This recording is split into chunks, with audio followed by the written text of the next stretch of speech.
G'day guys and welcome, my name's Michael and I am the Deadaussiegamer, here to share with you my tips, tricks, ideas and strategies for playing and running tabletop role-playing games. Today, we are going to be discussing my personal top 5 for bad GM habits. Now look, I'm guilty of some of these and I'm sure some of you who I have played with have been guilty of this as well. There is no personal gripes here that I'm trying to build at or holes that I'm trying to dig. These are just things that I've noticed have strong impacts on a role-playing game, and there are things that sometimes our GMs don't really notice. So we're going to be going through not only what these bad habits might be, but also some ways to counteract them as well. So, without any further ado, let's explore my top 5 bad GM habits. First of all, the read and play bad habit. Now, look, we all do this to some degree because, well, we prep games. We try to make sure that we understand what's happening and what's going on, and sometimes that just doesn't happen. Sometimes the players throw us a curveball, or sometimes we want to throw in a monster that we suddenly have a stroke of brilliance and we go, oh yes, this is fantastic. I need a distraction right there in front of them. Yes, haha, this will be great.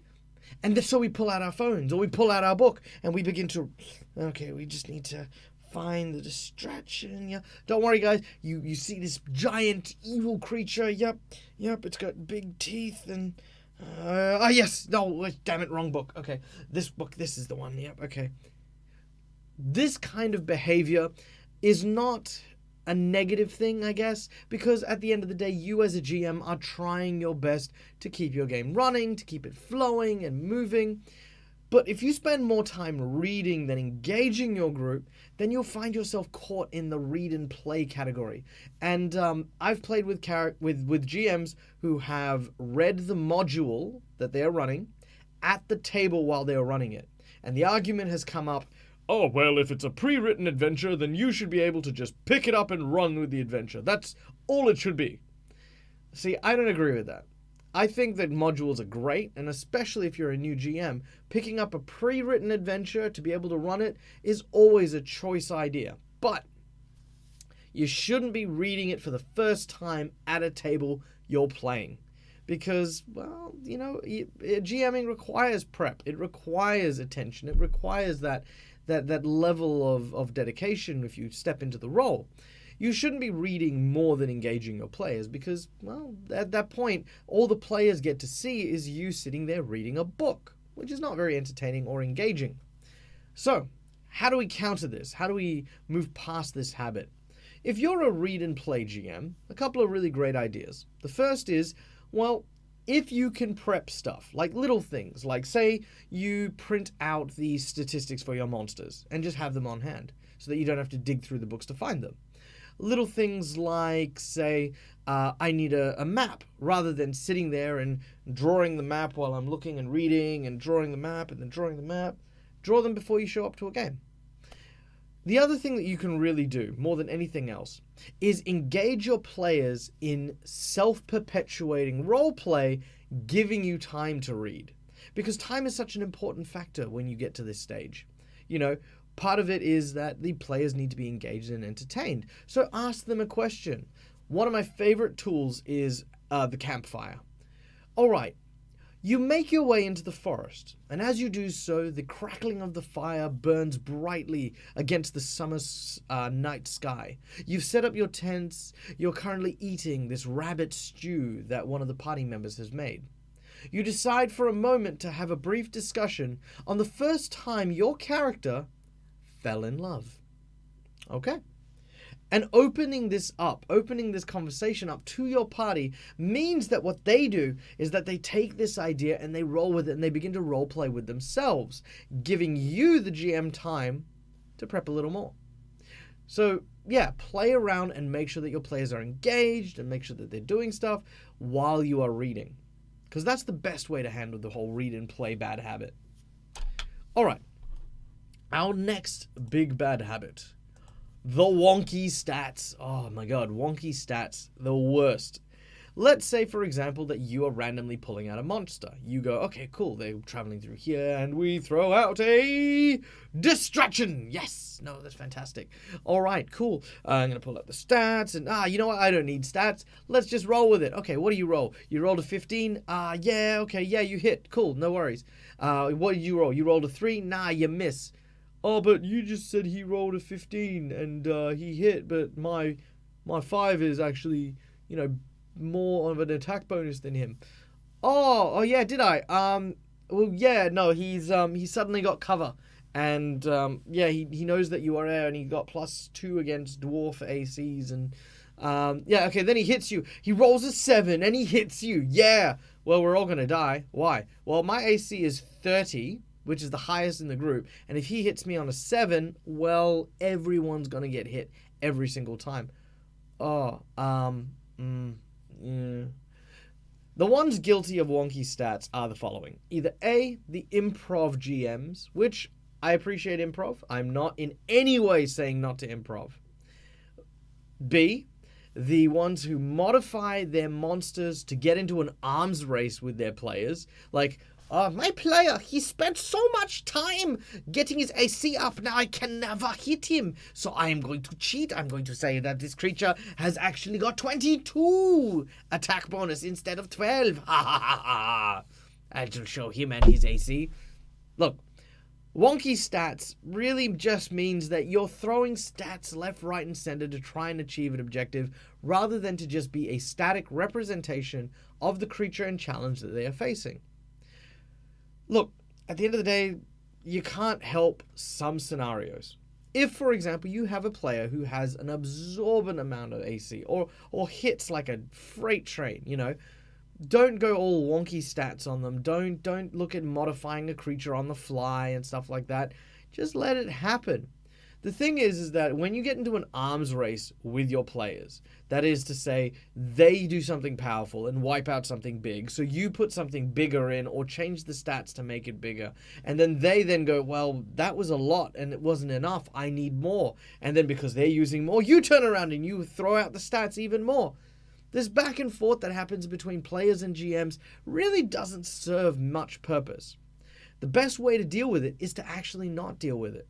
For you as a GM, if you allow your players to have it on easy street, you find your players will get to a point where they will manage themselves. They'll stop accelerating, and they'll stop trying to find those like little niches to seize an advantage. They'll wait for their perfect opportunity and hold it waiting to explode against a worthwhile foe. This is kind of what my experience with wonky stats have been like, Just allowing your players to do stuff is the best way to deal with it.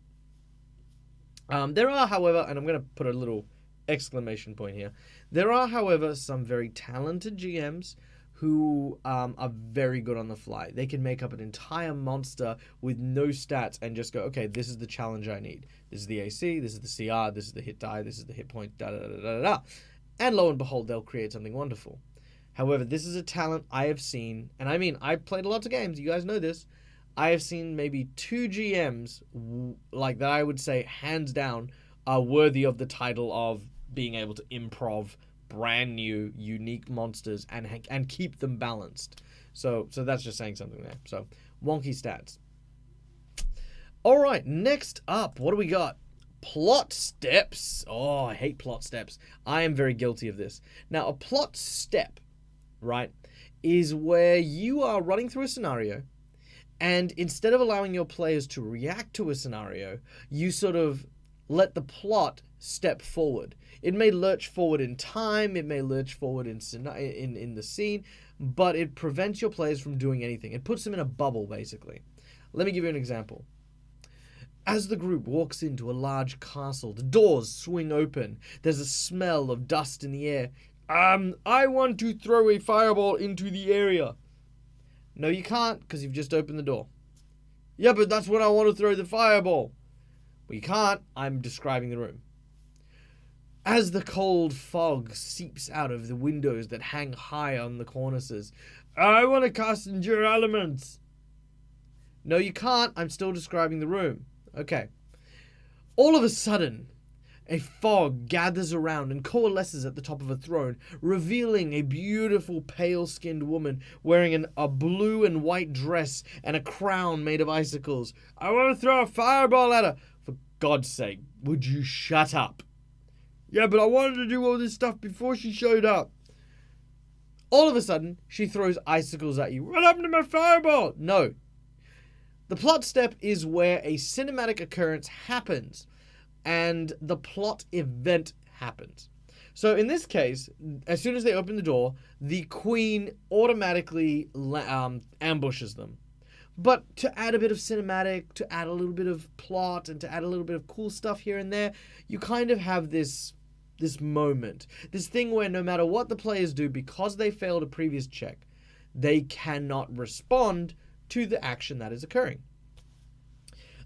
Players, I find, tend to resent GMs that do that because, for the most part, they want to be able to interact at all points. It's kind of like, well, that's a standard action. This is a move action. So if she's showing up, that should be a move action, but I walked in and I should have the surprise round. Blah, blah, blah, blah, blah. Instead, if you want to run a plot twist, if you want to run a big cinematic scene and stuff like that, be open and honest with your players. Tell them outrightly, all right, guys, we are going into a cinematic scene. This is just for aesthetic. We will pick up once the thing is over. Or even tell them that, listen, guys, just to let you guys know, as a GM, I do not allow surprise rounds during cinematic combat. So if I'm describing a scene and you try to do something, you will not be able to do it till the beginning of the initiative or the end of the cinematic. And that cinematic may include an ambush, but you will get checks to lead into that, but not during or after. So that is in a nutshell the plot stepping. Just having that little side plot step. Plot step. Do the plot step. Do the plot step. Okay. Enough of that. So next up. Oof, this one's a big one, and there are many GMs I'm going to talk to about this. But cheat to win. Now look, we are not going to beat around the bush. We're not going to lie. GMs cheat, and they should cheat. And I know I should probably not say that, especially for my readers written fans. But a GM is obliged to use their GM screen for the damn good purpose of making sure that your players are having fun, that your narrative is proceeding forward, and that your players themselves have a worthwhile experience. We have a screen there to allow us to be able to manipulate the odds so that our players can have the most interesting, enjoyable, and of course dramatic scenario that we can provide them.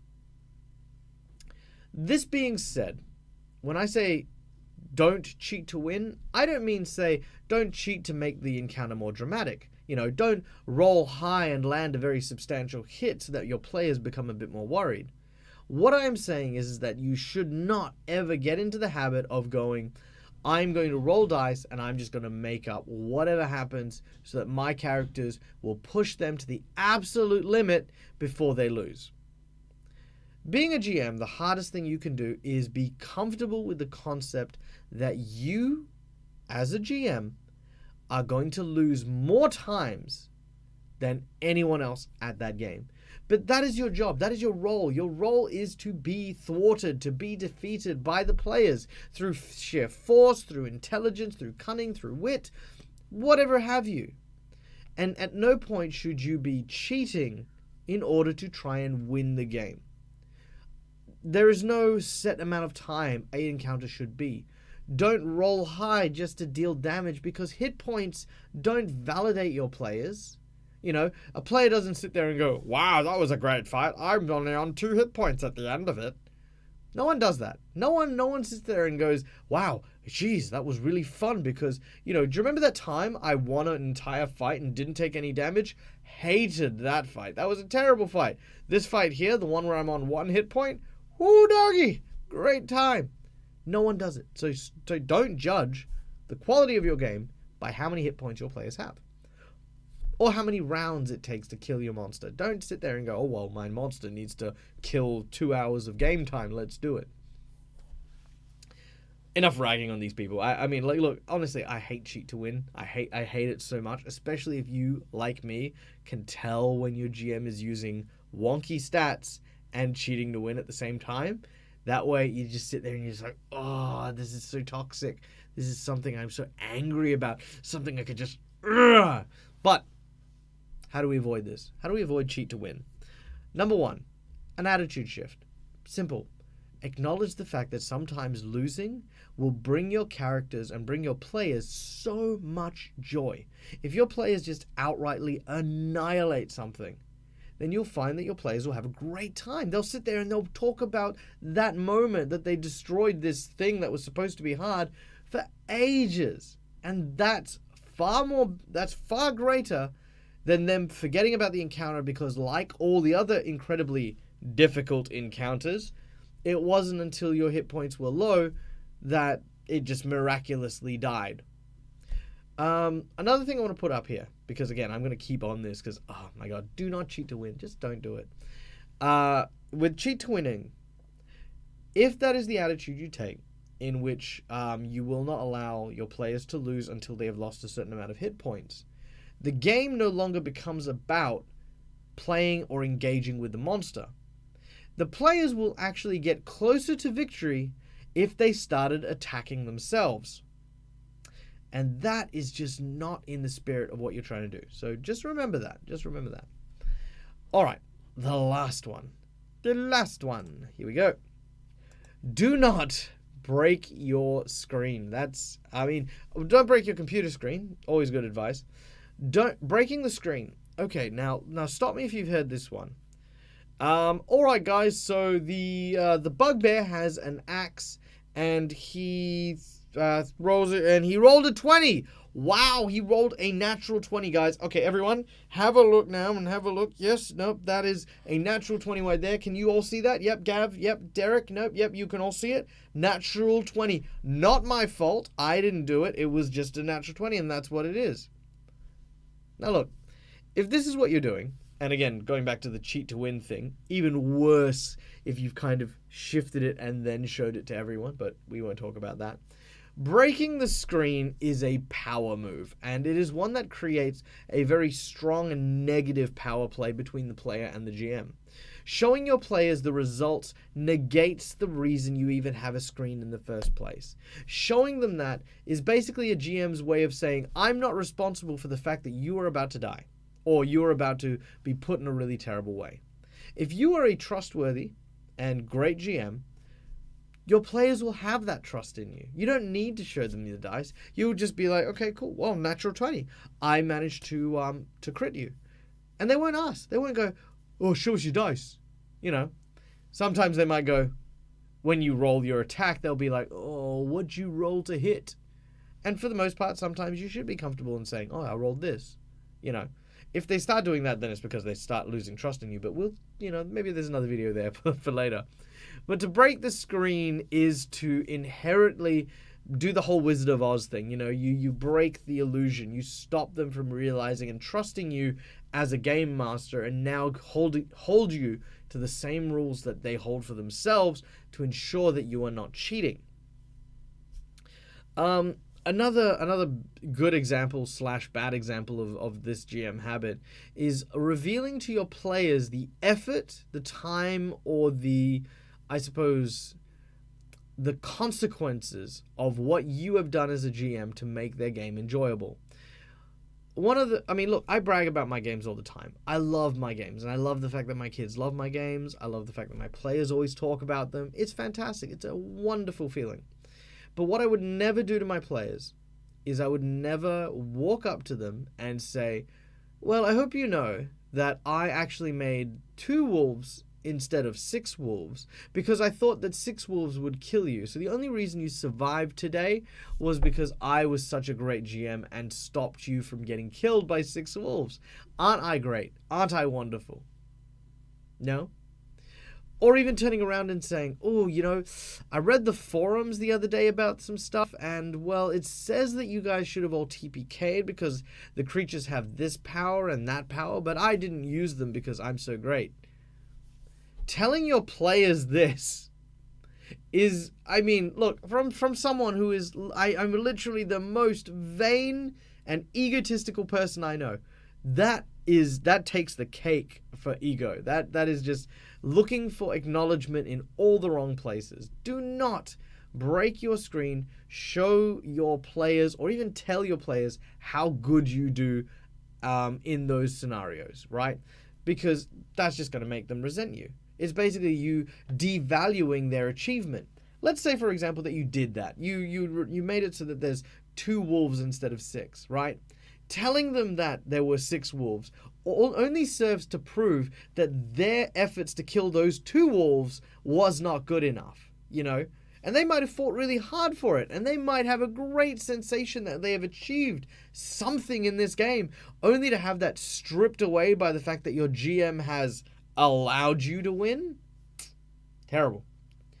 How do we overcome it, though? What do we do in order to not break the screen? Well, the quite simple truth is that you, by the simple proviso that you have sat down and opened up a book and started running games for your friends, means that you are a great GM.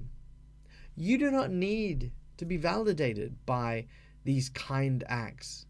Just do them because you are a great GM. And at least one person will always believe that you are a great GM. So yeah, just don't take these things off. Don't show them behind the veil, because the veil is what makes this game magic, and you are equally as magic. Thank you very much, guys. I hope you enjoyed this video, and I hope it was very useful for you. What are some other bad GM habits that you've seen crop up in your games? Let us know in the chat below. If there's anything I could clarify about some of the ways to either identify or remove these bad habits, ask away, because I'm more than happy to discuss it. And speaking of discussion, if you want to go chat with us, head on over to our Discord channel and come say hi. I love talking to people. We have a whole bunch of very, very active community members. We have a new RPG deep dive section where daily questions get asked by our very talented and very exuberant Lance. Shout out to Lance. And of course, if you want to go check us out on other social medias, we have all of the links in the description below, including our Twitch stream where we play, I think we're playing, Strange Aeons and Tyrant's Grasp from Pathfinder at the moment. We are potentially looking at a couple of other shows, so just shh, we're not talking about them yet. And of course, if you want to support the Deadaussiegamer, head on over to our Patreon page, and for as little as $2 a month, you can really help us keep everything going, keep things moving, and of course, guys, as always, till next time, until I catch you again, game hard or die trying. See you guys!